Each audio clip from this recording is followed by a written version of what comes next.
Hello, good evening and welcome. My name is David Smooke. I'm the faculty advisor for Now Hear This, which basically means that I help with the organization and the implementation of Courtney Orlando's artistic vision, Courtney Orlando being the artistic director. I'm very, very, very happy, beyond thrilled, to be able to welcome all of you to this concert tonight, which has been about 8 years in the making, and the idea going back that far. And I'm also incredibly thrilled that as part of the vision of this, that we've been able to bring in the composer Donnacha Dennehy, and this concert is based around his music, and he chose the two pieces to pair with his music.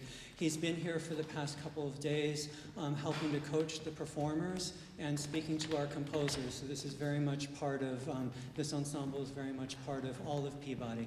So I'm hoping that you will join me in giving Donnacha a very warm welcome.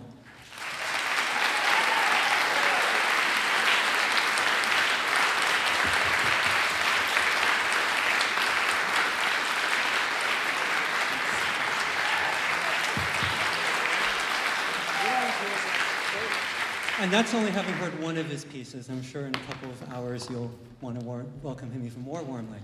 So if I could ask you a couple of questions, I'm curious with Patty if you could talk a little bit about your choice of instruments, because it's not your typical percussion setup. Yeah, it's junk basically. I mean, I wrote it for this Bulgarian percussionist in Amsterdam called Tatiana Kaleva, and she has a whole collection of junk in her shed, basically, where she practices.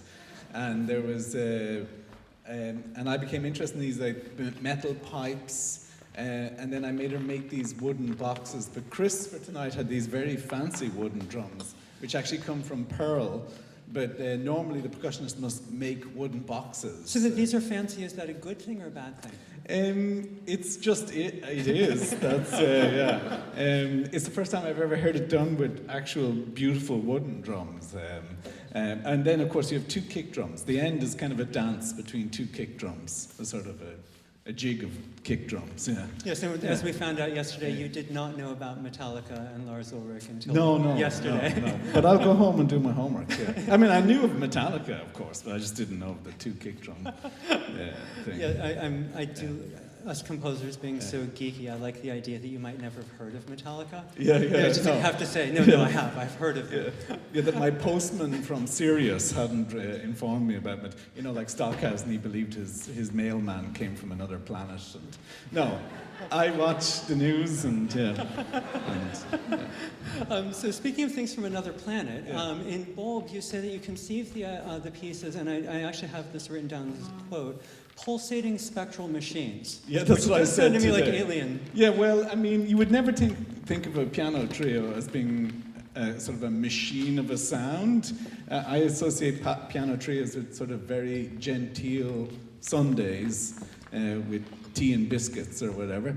And but I thought I don't want to write a kind of genteel piece for a piano trio. Although the opening after lick will sound quite genteel in that it's not amplified and it's quite gentle at the start, but it certainly builds up a kind of intensity. And by that I mean that you'll hear that the violin and cello go into some strange notes at times, which are basically called microtones. You might think of these as notes between the notes that you see in a scale on the piano. But actually, they are really related to the fundamental sound of the piece, which is this low G, and they're actually overtones of that G, and they're bringing out something that's implicit in the sound already. And what you get of this is this incredible kind of new sound where they feel like they're filtering each other. You actually think, well, I always think, or maybe I'm just sort of like this excited kid about it, but I always feel like it sounds as if it's electronically processed, but it isn't. It's just an acoustic kind of sound. So in that sense, the derivation of the pitches is spectral, as it were, in that it comes from the spectrum of a G. So then it's pulsating, it's incredibly rhythmic piece, so that explains it. And a machine, even though it's actual people. Yeah, because I'll tell you, when they're in the middle of it, it's like, whoa! Because it's pretty rhythmically intense. It's quite the workout. Yeah. Yeah, and it's interesting that in that piece you get things that sound electronic from acoustic instruments, but in your string quartet you have electronics that are actually from acoustic sources. Yeah, in the string, very good question. Yes, very good, David. They pay me for that. It's yeah, in the string quartet, they are the very old recordings from the start of the 20th century of Irish singing, and in fact, this was Ireland had just got independence at this point in 1922, and it was a project of the new government to kind of sort of archive the folklore before it died out, and there are certain types of singing that you hear here that no longer exist, although some of it still does exist. There's a type of singing known as shan nos, and which I've used a lot. And this was a guy from Germany who went around and recorded these people in village halls and in their homes. And so they're basically old peasants. And the recording quality is really, really bad, crackly, and I make use of that. In fact, there's one point at the end of this. There are 3 movements in that piece, is the last piece you heard tonight. And they follow each other, attacca, one after the other. And at the end of the second movement, it actually sounds like rain from the crackle. So I just sort of combined the crackle to make it sound like rain. And in that piece, yeah, they produce these voices. They're like ghosts. They're as if they're like ghostly voices, and the way you'll hear it, they're kind of just slightly there, and then the string quartet is kind of responding to them. And it's incredibly moving. I mean, I only read the text after hearing the rehearsal yesterday, but in the rehearsal, just it's so beautiful to hear this traditional singing combined with the very contemporary string techniques. It's absolutely amazing.